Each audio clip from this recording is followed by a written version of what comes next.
And hello everybody, welcome back to the channel. Before we do get into today's video, as always, make sure you do drop a like on this video and subscribe to the channel for more Celtic content. So I hope you guys are all okay. First of all, I want to apologise for the inconsistent upload schedule recently. Of course, the transfer window had just finished and I was moving house as well, so I didn't have much time to record too many videos. We got a couple of Rangers fan meltdowns out, of course, after our big Derby Day win, which is a great overall performance. Very happy with that result, and of course it's always nice to hear the other side in tears when we do inevitably beat them, which is quite often these days. But in terms of news today, there's quite a bit to go over. I want to discuss Graham Souness and his delusion, as well as a response from a more Celtic favoured pundit as well. So we'll discuss that in just a moment, but of course currently it is international break, and I want to go over Schmeichel because he's seemingly the only one that's been playing in between now and our last match for Celtic. So the Celtic goalkeeper captained his country last night as he secured a vital 2-0 win over Switzerland. The stopper kept yet another clean sheet, his 5th and 6th competitive games this term, which is a very good return to be fair. The Danes left it late in Copenhagen last night, scoring both their goals in the last 10 minutes against a 9-man Swiss team. It was a perfect start in Nations League's A Group 4 for the country, who had a relatively disappointing European Championship in Germany over the summer. And after a sound performance last night, Schmeichel will now look ahead to Sunday's evening clash with Serbia.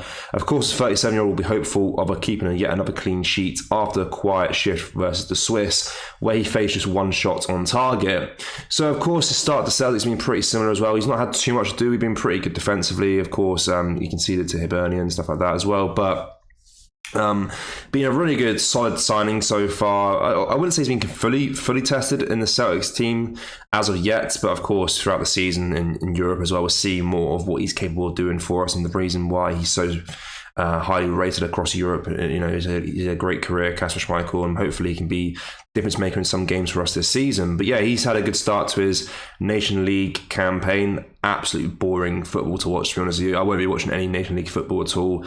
I really don't like it. I know it was brought in to be a replacement for friendly matches and make it a little bit more exciting when European football, such as Euros or the World Cup, isn't on. But it's just so bloody boring to watch. So yeah, I won't be watching any of that. But good that he kept the clean sheet, I suppose. But Graham Souness has spoke out about the gap between Rangers and Celtic, and of course his blue tinted glasses are very much on show. His delusions very much on show as well. So we're going to go through what he said. So he said, right now there is a gap between Rangers and Celtic, but it's not instrumental. 3 or 4 quality signings could make the difference, but Rangers don't have the money right now.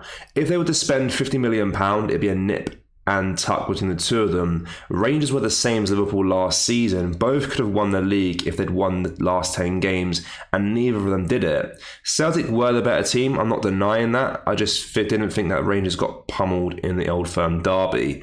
Jack Butland only had 2 saves to make, although he did need to pick the ball out of the net 3 times. 2 more shots on target all game. Is that a suggestion that they were on the back foot? No. That said, Celtic have better strikers than Rangers do right now. Losing yet again is a really bitter pill to swallow for Rangers, but I have been in football a long time and I know how quickly things can change. There was a time where Celtic won 9 titles in a row and the Rangers fans could have been thinking, this is it, we're never going to win again. They did come back though, and they went on to win 9 in a row. Rangers just need money. They finished second last year and spent £14 million on new players. Celtic spent double that and they won the league. They still managed to come second against them despite spending half the money. They just need an influx of money, that's all. Absolutely ridiculous. I think the gap between Rangers and Celtic right now is actually a lot bigger than what he's suggesting there. And he said he's throwing around £50 million like it's a small amount of money that needs to be spent as well. Of course, Rangers probably would never spend £50 million. And for him just to say, yeah, all it is £50 million, then it's pretty close between the two sides. It's pretty ridiculous. And I think he's very much deluded in that sense as well. I don't know what game he was watching last weekend, but it couldn't be the same one I was watching because we were so much better than the Rangers.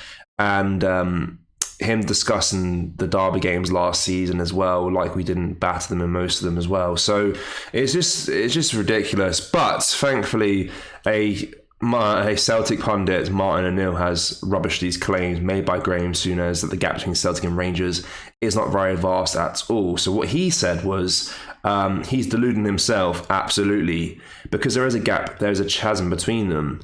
Yes, in a game itself, over a 90-minute period, they might actually be close. And if you're only beaten by 1 or 2-0, then you can make all sorts of thoughts about it being close. But actually, that game last week wasn't close at all. Celtic were far, far better.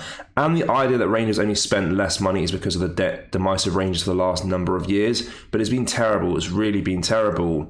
And it doesn't do Celtic any favours, I don't think, because for Celtic to be really strong and trying to compete in European football, for them to be strong, Rangers have got to be strong. And Rangers are not. They're very, very poor. And the side I would think is as poor as Rangers' side as I've known in my time in football. When I talk about chasm, what I'm talking about is that Celtic have the ability to go away from home and win difficult matches that might cause a problem. Rangers, you could not guarantee them going away from home and getting a result. So yeah, I agree with Martin O'Neill's comments here. I mean, the thing that he mentioned there, which is very true, I'm not sure a lot of Celtic fans maybe disagree with, is that for Celtic to be strong, Rangers have to be strong too, of course. It elevates our league. It helps the European coefficient, of course, when Rangers are doing well. If you go back a few years ago, then you have to admit that Rangers were the better side in Europe a few years ago when they got to the Europa League final. They had a great run in that season. And that helped us massively because we were better domestically. And of course, we got automatic qualification into the Champions League group stages and stuff like that. And yeah, Martin O'Neill, he speaks a lot of sense here, basically saying that Graham Souness is chatting absolute waffle, that the gap is a lot bigger than expected. Look, I prefer it to be a little bit more competitive. I think not for the league as a whole, just for European coefficient. Of course, we can't be expected to carry the league's coefficient points on our back, because Rangers certainly aren't going to be doing anything this season in Europe. They are a very, very weak side, and as you said there, it's probably the worst Rangers side I've seen in a long time, of course, bar them going into liquidation and stuff like that. But in the last few years, for sure, it's definitely a very weak side. I don't really know what additions they made this summer. I know obviously they made some, but the quality really isn't there. And for Celtic, it can be a little bit frustrating. Of course, you want to keep pushing on in Europe and get better and better, but Rangers have to be strong as well to help us make the European qualification process a lot easier.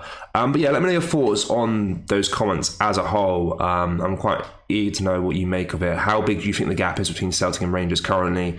Do you agree with Graham Souness, or do you agree with Martin O'Neill that he's chatting absolute crap? But yeah, let me know down below in the comment section. Of course, we are on international break, very boring time when it comes to Celtic news. We'll try and get a video out a day, just discussing stuff, what's going on around the club. I'm sure there will be a lot to go through, of course, as well. But yeah, make sure you do drop a like on this video if you're not yet already, and make sure you are subscribed to the channel for more Celtic content. Thank you. Take care. Bye-bye.